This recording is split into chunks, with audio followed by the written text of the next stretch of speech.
Bonjour, Ruthia Rosguinor, bienvenue sur cette nouvelle vidéo.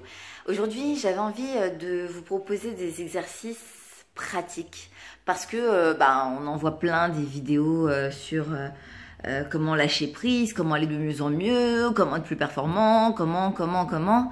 Et puis, en fait, ce qui est évident pour soi, souvent pour les coachs, pour les psychologues, les psychothérapeutes, ne l'est pas nécessairement pour les autres. Et puis, en réalité, on est d'accord, c'est bien plus facile à dire qu'à faire et qu'à mettre en place. Et pour être passée par ce processus, moi aussi, où pendant des années, j'ai beaucoup lu des livres en développement personnel, professionnel, en dehors du fait que je suis quand même formée à la psychologie, donc 5 ans d'études, que j'ai fait des formations aussi en coaching, en hypnose, que je me suis formée aux neurosciences. Enfin voilà, plein d'outils à ma disposition. Et les lire, c'est une chose, et pratiquer, c'est autre chose. La pratique, c'est quoi? C'est un processus d'apprentissage. C'est-à-dire que, au début, c'est vrai que quand on apprend quelque chose, même si on sait que ça a un bénéfice, il faut une certaine constance, une certaine régularité.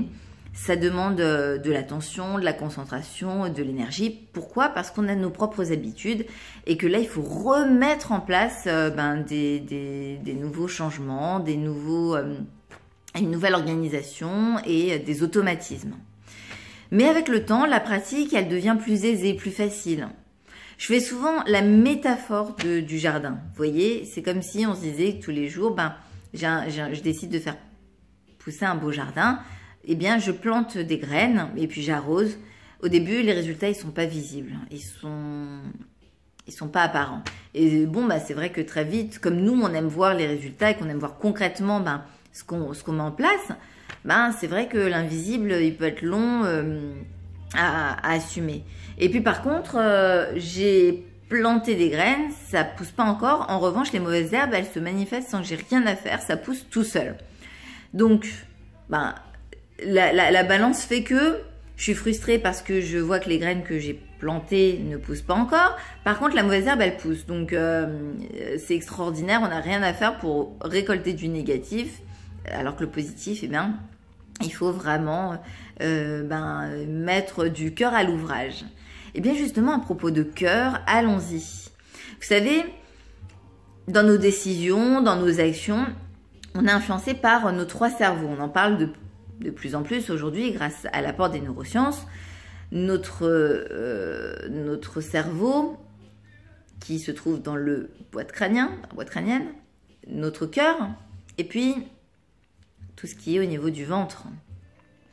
Nos sensations, nos émotions et notre réflexion sont en permanence ce qui va auto-alimenter la qualité de nos actions et puis de nos projections également. Alors, là par exemple ces derniers temps, j'ai eu beaucoup de personnes que je connais et d'autres que je ne connais même pas qui me sollicitent parce qu'elles vont vraiment très très mal et que à un moment donné la confusion elle est telle qu'ils ne savent même plus quel levier activer et comment faire pour se sentir en tout cas mieux.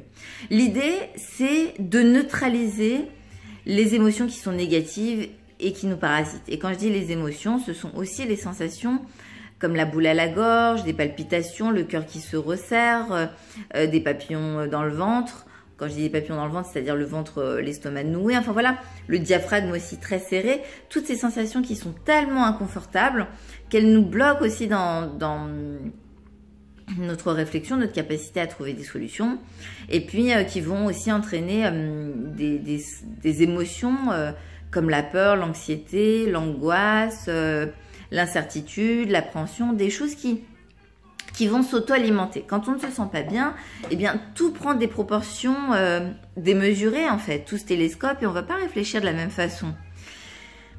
Donc dans ces moments-là, bien entendu, lire des choses qui sont inspirantes, c'est très important. Ça permet de meubler son esprit de bonnes pensées, de bons conseils. Maintenant, l'application et la pratique sont indispensables. Alors oui, il va falloir dissoudre les émotions et les sensations qui sont dans votre corps et qui circulent.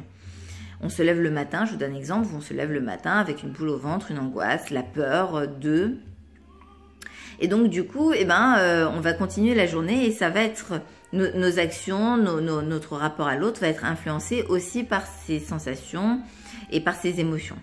Première chose, déjà, prenez le temps de bien respirer. Je vous assure, ça paraît tellement évident de dire mais je respire déjà. Oui, mais la qualité de notre respiration, elle n'est pas optimale. Il y a une forme de respiration qui s'appelle la cohérence cardiaque, qui est vraiment prouvée scientifiquement pour la qualité de la puissance qu'elle va exercer sur des émotions négatives comme la peur, le stress, l'angoisse. Vous avez plein d'applications aujourd'hui. Faites 5 minutes. Si vous sentez que c'est encore vif, l'émotion, les sensations négatives, prolongez 10 minutes. Vous pouvez aller même jusqu'à une demi-heure. Ce qui compte, c'est que vous vous sentiez bien. Parce qu'à partir du moment où vous allez vous sentir bien, vous allez y voir plus clair. Vous allez pouvoir avoir votre posture qui va changer. Vous allez avoir plus de clarté, plus de créativité dans les actions, les décisions que vous avez posées pour votre journée. Donc, il est essentiel au début de prendre ce temps pour justement faire en sorte de repartir sur le bon chemin. Une fois que vous avez fait cette séance de cohérence cardiaque, ce qui est essentiel, c'est un peu comme si vous découvriez tout avec un regard nouveau. Pourquoi? Parce que vous forcez votre esprit à se focaliser sur des choses auxquelles il n'a pas l'habitude de se focaliser. Vous allez peut-être regarder ce qui est autour de vous et puis vous appréciez le fait que vous pouvez voir les nuances autour de vous. Alors ça paraît dérisoire, vous pouvez dire oui, la gratitude et machin. Mais je vous garantis que là, l'idée c'est de neutraliser les mauvaises pensées, les mauvaises énergies. Vous n'êtes pas obligé de passer 3 heures à regarder une plante. Vous pouvez regarder ce qu'il y a autour de vous. Peut-être prendre le temps de, quand vous faites votre café, votre boisson, de la savourer, d'écouter le son de l'eau chaude qui se verse dans votre tasse, sentir l'odeur de la boisson que vous allez boire, ressentir la saveur, la texture, la chaleur, des choses qui vont vous amener à court-circuiter les mauvaises pensées.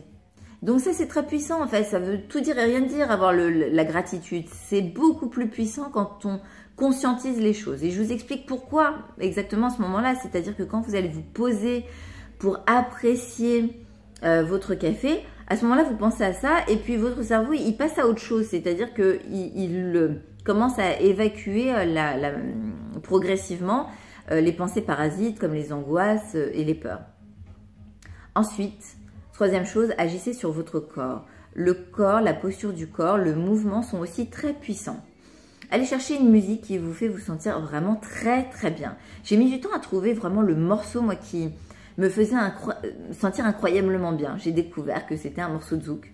Voilà, va savoir pourquoi. En tout cas, quand je le relie à une journée que j'ai vécue où j'ai entendu précisément ce morceau, eh bien, à ce moment-là, il y a une sorte d'énergie vitale une sorte de confiance absolue. Il ne s'est rien passé de particulier. J'étais petite à ce moment-là, donc je n'avais pas réellement la conscience des choses, si ce n'est que c'est surtout une émotion que j'ai ressentie à ce moment-là et puis un sens du possible incroyable. Eh bien, ce morceau, quand je le mets, il y a quelque chose qui s'enclenche à l'intérieur de moi. Et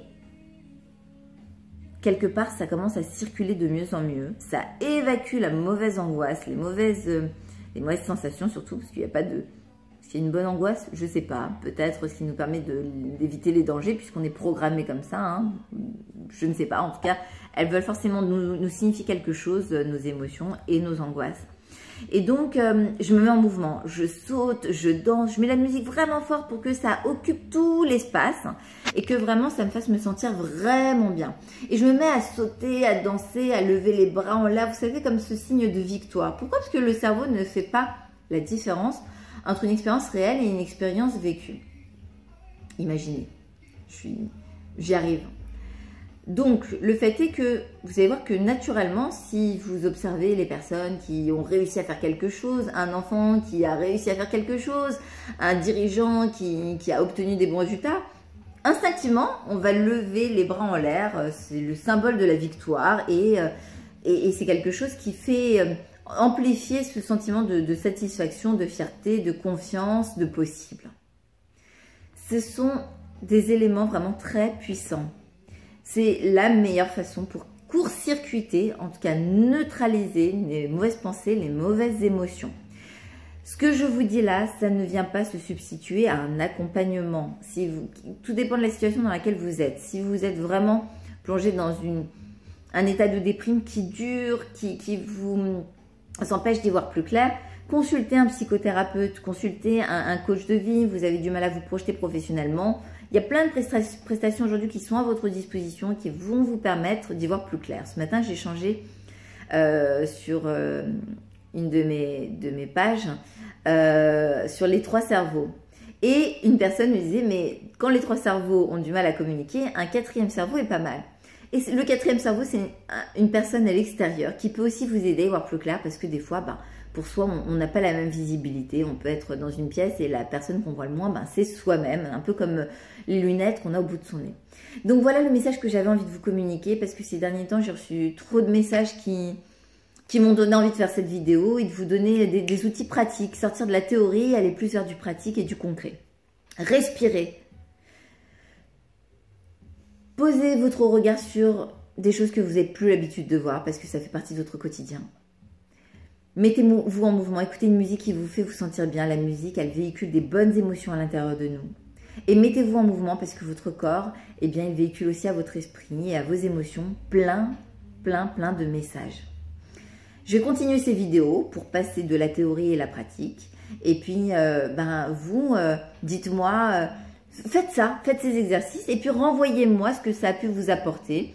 Comme ça, ensemble, pratiquez régulièrement et ensemble, on va pouvoir mettre en place des mécanismes qui vont vous permettre d'aller de mieux en mieux. J'en suis persuadée. Je vous dis à très bientôt et je vous souhaite une agréable journée.